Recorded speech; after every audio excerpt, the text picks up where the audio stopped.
안녕하세요. 12월 14일입니다. 자, 이제 점점 12월도 중반에 오고 막 그러다 보니까 이제 날씨도 춥고 이제 크리스마스도 가까이 와서 있고 또 연말 연시잖아요. 흥분되죠. 기분 좋죠. 이럴 때 왜 기분이 좋을까요? 연말 연시인데 1년이 마무리되면 나이 먹는데 그런데도 왠지 기분이 좋아요. 날씨가 추워도 왜 겨울이 그래도 여름보다도 기분이 좋습니다. 저는 솔직히 말해서 더운 거보다 좀 시원한 게 좋아요. 추워도 더운 거보다 나은 것 같아요. 요즘 좀 살만합니다.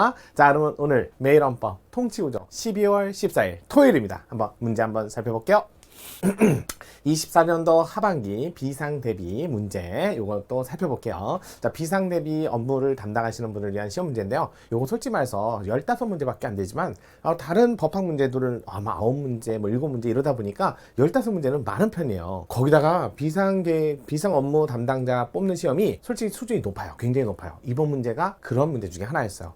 대다수 많은 비상 계획자, 이런 비상 업무 담당 시험 준비를 하시는 분들 또는 시험을 보시는 분들이 이 문제가 가장 오답률이 높았대요. 자, 그래서 높은 문제니까 얼마나 어려운가? 왜냐면요, 다른 데서 참 찾아보기가 어려운 판례들 또는 잘 없는 판례들을 자꾸 문제를 내니까 그래요. 한번 볼게요. 재판의 전제성에 대한 설명이다. 옳지 않은 것은 자, 전제성을 전제로 전제성. 요거 재판의 전제성 이거 어느가요? 위헌법률 심판. 우리나라 또는 자 법령에 또는 법원에서 하는 법령에 대한 심판. 이럴 때는 재판의 전제성, 재판의 관련성이 있어야 된다는 거죠. 그럴 때 위헌법률 심판. 여기서는 위헌법률 심판에서 재판의 전제성 요걸 얘기하는 거니까 잠깐 그래도 기본 베이스는 좀 살펴보도록 할게요. 자, 위헌법률 심판 한번 볼게요. 위헌법률 심판이다. 자, 헌법은 111조 1항 1호에 써 있고요. 그 다음에 헌법재판소법, 헌재법 41조, 이렇게 47조 이렇게 써 있으니까 이렇게 갖고 요런데 41조죠. 47조는 위헌 결정의 효력이고요. 41조 여기에 써 있으니까 41조. 자, 여기에 근거를 두고 있습니다. 여기에 위헌법률 심판. 자, 이 위헌법률 심판 이렇게 생각하시면 돼요. 재판의 전자성이 있어야만 되는데 요건이 있다는 거죠. 일반적으로 이렇게 그림을 한번 그려볼게요. 청 입장에서 갑에게 과세가 나왔다.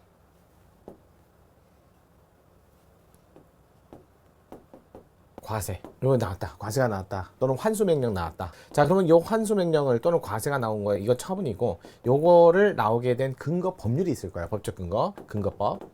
자, 그렇게 됐고 자, 당의 과세 처분을 그래갖고 자기는 이 과세 처분이 자기 생각, 그러니까 국민 입장에서 이건 맞지 않는다, 내 입장에서 맞지 않는다, 위법이다라고 생각해서 행정소송을 갑니다. 그래갖고 법원에 가는 거죠. 법원. 자, 이렇게 하고 법원에 갔는데 법원은 법률을 기준으로 재판하는 장소, 자, 한마디로 권리구제. 그렇기 때문에 법원에서는 법률을 기준으로 하니까 법률을 판단할 수는 없죠. 하지만 당의 사건을 담당할 수 있어요. 그래서 당의 소송하기 위한 법원에서는 이렇게 구체적 사건이 있어야 되고, 이 구체적 사건을 해결하기 위해서 먼저 이 법원에서 사건을 해결하면 법이 필요한데 법으로 재판을 한 6개월째 하고 있어요. 근데 문제는 나중에 들리는 거예요. 그 법률이 잘못된 법률이에요. 그럼 6개월 동안 지금 재판한 절차가 의미가 없잖아요. 그래서 일반적으로 법원에서는 이런 구체적 사건을 해결하기 이전에 뭐부터 당의 근거 규범을 먼저 검토하고 문제가 없으면 그때서 재판을 진행하면 다시 돌아올 일이 없다는 거예요. 그래서 근거법이 법률일 때는 문제가 될 때, 또는 근거법이 법규명령일 때, 자, 그런데 문제는 법률을 기준으로 재판하는 행정법원에서는 법률을 기준으로 법률을 갖고 재판한다? 이건 자기 발등 찍는 거나 말이 안 되죠. 그래서 행정법원에서는 소송을 할 때는 법률을 기준으로 법규명령은 판단해도 법률을 기준으로 법률을 판단할 수 없으니까 이 법원에서 이 법률이 문제가 됐을 때 이걸 어디다가 헌법재판소로 뭐를 보내는 거야? 이 법률 좀 제거를 요청하는 거죠. 제청을 한다는 거예요. 자, 이런 제청을 하려면 당연히 법원에서 제청을 하는 거고 법률을 기준으로 하는 거고 이 세 가지 요건이 필요한 거예요. 1번, 2번, 3번 이렇게 세 가지 요건. 그러면서 제청할 때는 법원에 재판이 있어야 재판을 하죠. 그걸 뭐란다? 재판의 전제성 이렇게 표현을 하고요. 구체적으로 여기 안에 들어가 보니까 일단은 법원의 재판이 계속되고 있어야죠. 그래서 계속되는 재판일 것. 또 이 재판이 결국 그러니까 헌법재판소에서 위헌법률 심판이 이 법원에 영향을 줘야 돼요. 그래서 적용되는 재판이고, 자, 다른 내용의 재판을 그래서 개적다 이렇게 외우시면 좋을 것 같아요. 계속되고 적용되고 다른 내용은 주문을 달리하거나 또는 주문을 달리하진 않지만 이유에 또는 법률적 의미를 법률적 의미, 중대한 의미 이런 것들을 이런 것들이 바뀔 때는 그러면 다른 내용의 재판이라는 거예요. 그래서 우리가 배우는 위헌법률 심판은 이렇게 법률 심판은 이렇게 요건이 필요하다는 거예요. 특히 재판의 전제성은 재청 시부터 재판 종료 시까지 유지하고 있어야 돼요. 근데 만약에 뭐 증인이 죽거나 뭐 또는 증거가 사라질 위기에 있다. 그러면 긴급한 경우에는 종국 재판을 하지 않고는 다 종국 재판을 제외하고 나머지 재판 절차 진행해도 돼요. 법원에서는. 자, 그런데 그거 아니라면 이거 행정소송은 원칙적으로 정지합니다. 정지하고 예외적으로 조금 전에 얘기한 대로 긴급한 사정이 있으면 종국 재판을 제외하고는 진행할 수 있어요. 예외적으로 긴급한 이런 말이 나오면 예외적으로 종국 재판을 제외하고는 재판 제외하고, 그러니까 최종적 판단은 제외하고 진행이 가능하다. 이런 얘기예요. 이런 얘기.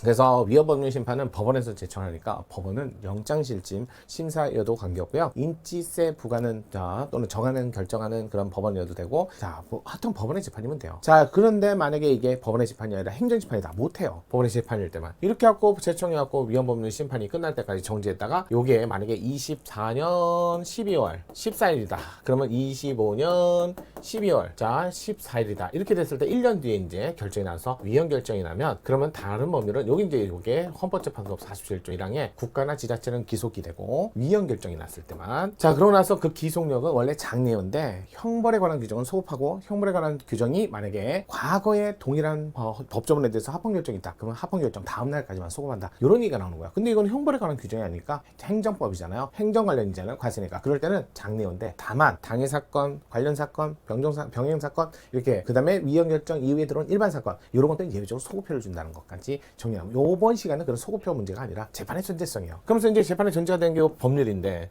이 법률에는 폐지된 법률도 들어가고, 자, 그 다음에 지금 폐지돼 갖고 여전히 효력이 있다면, 여전히 기본권을 제한한다면, 기본권에 관한 문제가 여전히 문제된다면 폐지된 법률도 되고, 자, 공포는 했는데 아직 효력 발생 전혀도 됩니다. 여기에 법원에서는 관습법이 들어가지 않아요. 하지만 나중에 요 제청을 법원에서 해줘야 되는데 법원이 제청을 해줄지 안 해줄지 몰라갖고 제청 신청을 가비합니다. 제청 신청은 가비해요. 소송 당사자가 하는 거죠. 그랬다가 기각이나 각하가 나오면 그로부터 30일 이내 뭘 돌린다? 자, 위헌법률 심판이 아니라 직접 소송의 당사자가 30일 이내 이렇게 직접 헌법재판소로 가는 거를 우리는 이걸 68조 2항이라고 하죠. 이렇게 얘기를 해요. 그래서 68조 2항 이런 것들도 같이, 68조 2항은 위헌법률 심판의 어찌보면 우회적인 절차일 뿐이고 거의 유사한데, 다만 이제 이 위헌법률 심판하고 달리 68조 2항은 재판이 정지가 안 돼요. 정지가 되지 않으니까 재판이 진행이 돼버려요. 근데 위헌법률 심판을 대신하는 68조 2항은 계속하고 있고, 그러면 재판의 전제성이 사라지잖아요. 왜? 법원의 재판이 끝나버리면. 그랬을 때 예외적으로 재판의 전제성 없어도 인정할 수 있게 68조 2항은 재청 신청 심한 재판의 전제성을 요구합니다. 거기다가 법률을 대상으로 하는데 이럴 때 법률은 관습법도 들어가요. 그래서 68조 2항의 법률의 범위와 위헌법률 심판의 법률의 범위가 약간 다르다는 것도 헌법재판소 견해. 재판의 전제성은 최종적으로 헌법재판소 판단합니다. 법원에서 판단한 내용 존중은 해주죠. 하지만 최종적으로 헌법재판소가 하니까 법원에서 전제성이 없다 각하해도 헌법재판소 받아줄 수 있다는 거 기억하세요. 자, 법률의 범위를 늘렸다 줄였다 헌법재판소입니다. 다만 이제 재판의 전제성에 전제가 된 법률인데, 문제가 이제 이번 문제가 어려운 문제예요. 어떤 문제냐면, 그러니까 헌법 불합치 결정을 받았어. 그래갖고 잠정 적용까지 해줬어. 그러면 잠정 적용할 때는 위헌인 요소를 제외하고 적용을 한다는 거예요. 그래갖고 나중에 잠정 적용이 끝나고 나서 새로운 입법이 나온 거야. 그러면 그 새로운 입법 때문에 그 사람이 잠정 적용 중간에 나온 처분일까요? 그건 전혀 관계없다는 거야. 왜? 재판 중에 나온 적용이라는 얘기는 위헌적인 요소를 빼고 구법화해서 적용을 한 거고, 그럼 문제가 된 건 구법이 되는 거지 나중에 개정된 법은 이 법하고 아무 관련이 없다. 이런 것들이 이번 시험에 문제가 나온 거예요. 또 이게 1심, 2심, 3심 법원의 재판이 있는데 2심 갔어. 항소했어. 또 항소했단 말이야. 그 다음에 또 항소하고 나서 문제도 있고, 또 만약에 여러 가지 법률이 있는데 그중에 사건인데 그중에 일부만 승소하고 일부는 패소했어. 패소하면 재판의 전제성이 무너지는 거잖아. 그거는 적용이 되지 않는다. 이런 얘기를 하는 거예요. 그러니까 재심 문제하고 요게 이제 이번 문제에서 나왔던 거니까 같이 한번 살펴볼게요. 재판의 전제성 옳지 않은 거 되게 중요한 거예요. 이거 더 정리 잘 하셔야 돼요. 이 문제 자주 나올 거예요. 한번 이렇게 아킬레스건 같이 어려운 문제를 탁 건드려 놓으면 그 위에도 계속 나올 수 있다는 거 꼭 기억하세요.